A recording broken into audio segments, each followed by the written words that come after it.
There is a man buried somewhere in the space between history and myth, who raided the greatest city in Western Europe, not once, but twice. A man who was sentenced to die in a pit of vipers and, according to legend, sang while the venom took him. A man whose sons, upon learning of his death, are said to have gripped the arms of their chairs so hard the wood cracked beneath their fingers. His name was Ragnar Lothbrok.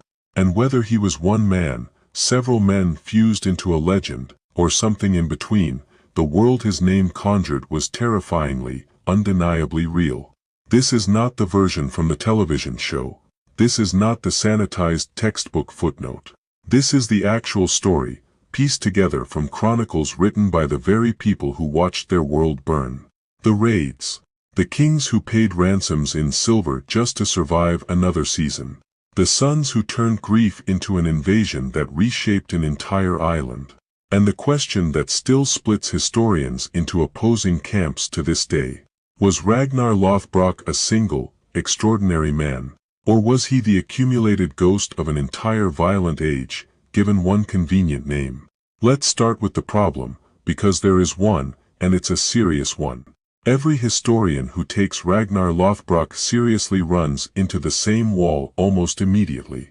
The sources contradict each other. The dates refuse to line up. Two different chronicles will place him in two different countries in the same year. And yet the name keeps surfacing, again and again, in places that have no reason to be lying to each other. In the Frankish annals written by monks watching Viking sails darken the horizon. In Irish monastic records logging the destruction of their scriptoriums. In Anglo-Saxon chronicles counting the dead. Always attached to the same kind of event. Something sudden, something catastrophic. Something that left the people who survived it needing a name to put on their terror. To understand how a man like this could even exist, you have to understand the world that made him possible.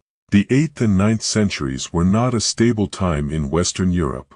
Charlemagne's empire, once a single overwhelming force stretching across the continent, was already beginning to fracture by the time his grandsons inherited it, splitting into rival kingdoms that spent as much energy fighting each other as defending their coastlines.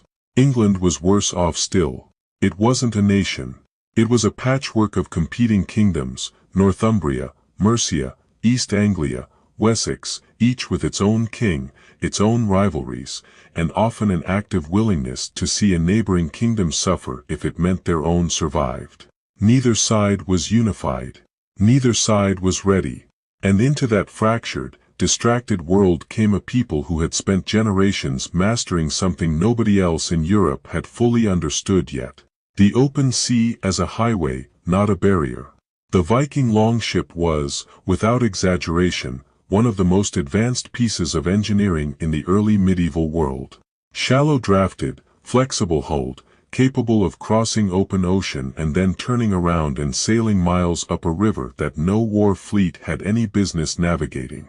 A longship could carry 60 warriors, run up onto a beach with no dock required, and be rowed up a river system deep into the interior of a kingdom that thought its coastline was its only vulnerability.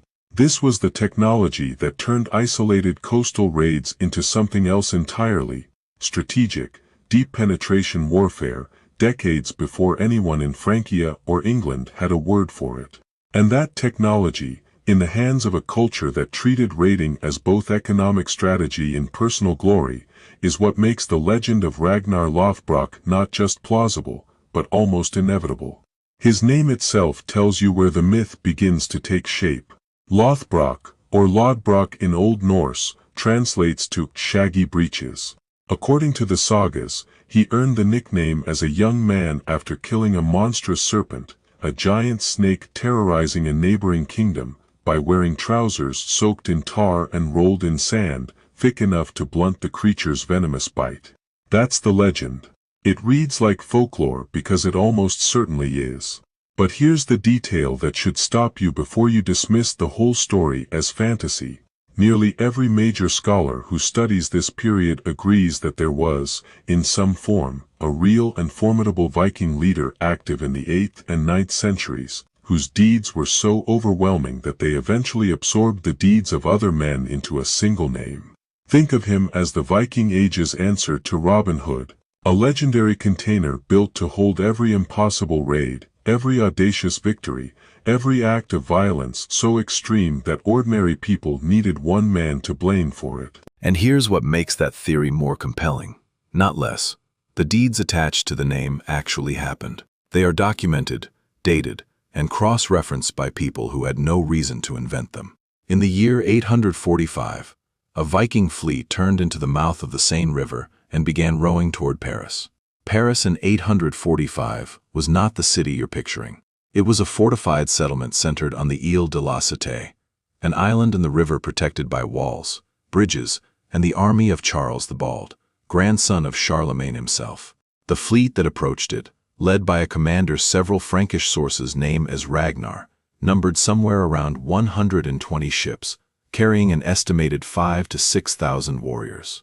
That is not a raiding party. That is an invasion force. Charles made a decision that would define the rest of the century's relationship between Franks and Vikings, and it was the wrong one. He split his army in two, positioning forces on both banks of the river to defend against an attack from either side. It seemed reasonable. It was catastrophic. The Vikings didn't split their attention to match him. They watched, identified the weaker of the two divided forces, and threw their full weight against it. The Frankish soldiers on that bank were overwhelmed in a matter of hours. And then came the moment that historians still describe as one of the most chilling acts of psychological warfare in the entire Viking Age. The Norse fleet took 111 prisoners from the defeated force, marched them onto an island in the middle of the river in full view of the remaining Frankish army, and hanged every single one of them where their countrymen could watch. The other half of Charles's army did not attack. It didn't move at all. It stood on its riverbank and watched, and in doing so, it handed Paris to the Vikings without another blow being struck. On Easter Sunday of 845, the Norse fleet entered the city. Charles the Bald, king of the Franks, descendant of the man who had once ruled nearly all of Western Europe, was forced to pay 7,000 pounds of silver simply to make the invaders leave. 7,000 pounds of silver, handed over so an army would sail away and not come back. That payment had a name. It was called Danegeld, and it set a precedent that would haunt an entire continent for the next 100 years, because it taught every Viking fleet that came after it a devastatingly simple lesson. If you frighten a kingdom badly enough, it will pay you to leave. And if it will pay you once, it will very likely pay you again. Paris was not the end of Ragnar's story. According to the sagas, it wasn't even close to the end. But to understand what came after, we need to talk about how the story of his death has been told for over 1,000 years, and why the version everyone knows may be hiding something far more consequential underneath it. The sagas place Ragnar's final years in England, where he was eventually captured by Aelle, king of Northumbria, sometime in the 860s. Aelle was not a man remembered for mercy. According to the tale of Ragnar's sons, one of the primary Norse sources for this period, Aelle sentenced Ragnar to die in a pit filled with venomous snakes. And this is where the legend does something almost no other death story in medieval literature attempts. Ragnar does not beg.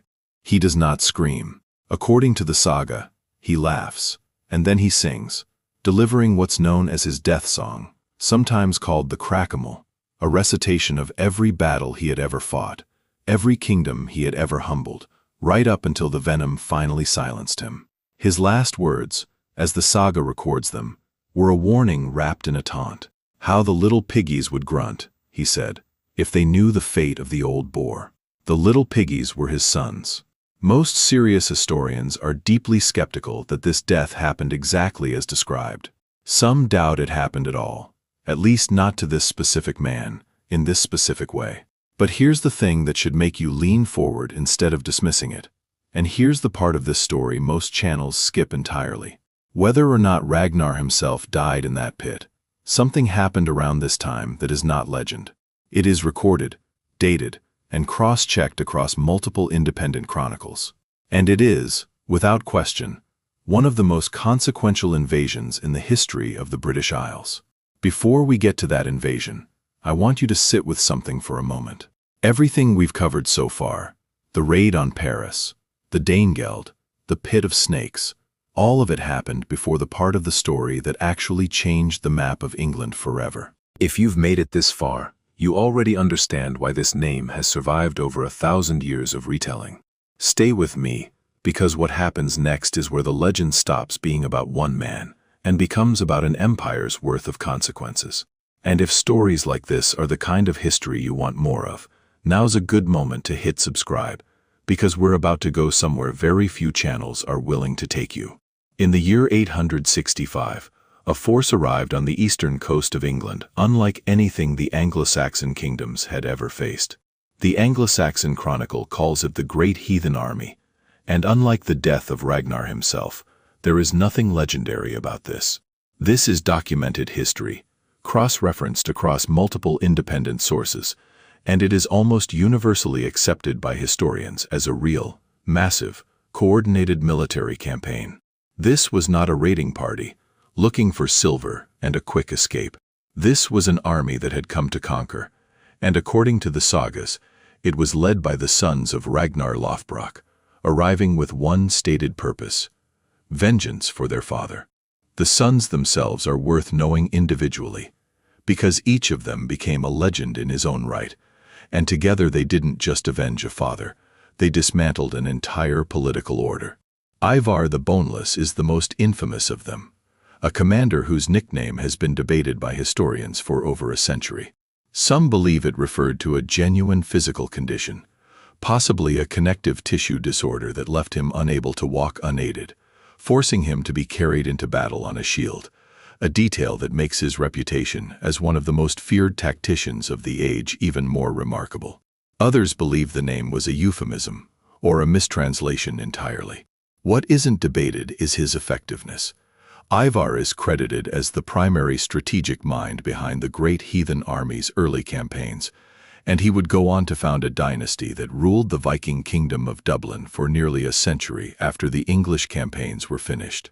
Halfdan Ragnarsson led forces deep into Northumbria, and later crossed back into Ireland, continuing the family's pattern of turning temporary conquest into lasting political power.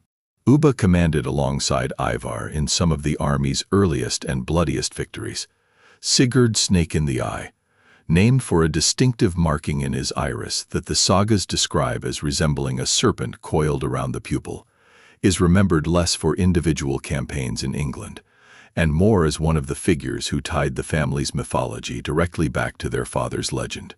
And Björn Ironside, arguably the most well-traveled of all of them, is said to have taken his own fleet south, raiding along the coast of Iberia, striking targets in North Africa, and sacking cities in Italy. Some accounts even claim his fleet reached as far as the edges of the Mediterranean near Alexandria, a campaign so audacious that if even half of it is accurate, it represents one of the longest-range Viking expeditions ever recorded. The Great Heathen Army's campaign in England lasted 14 years, and it did not proceed the way most people assume. This wasn't a single decisive battle. It was a slow, systematic dismantling of kingdom after kingdom. Northumbria fell first, its internal political rivalries making it an easy target for a force that understood exactly how to exploit a divided enemy. If you find this story interesting, hit the subscribe button and comment. Continue for the next part of the story.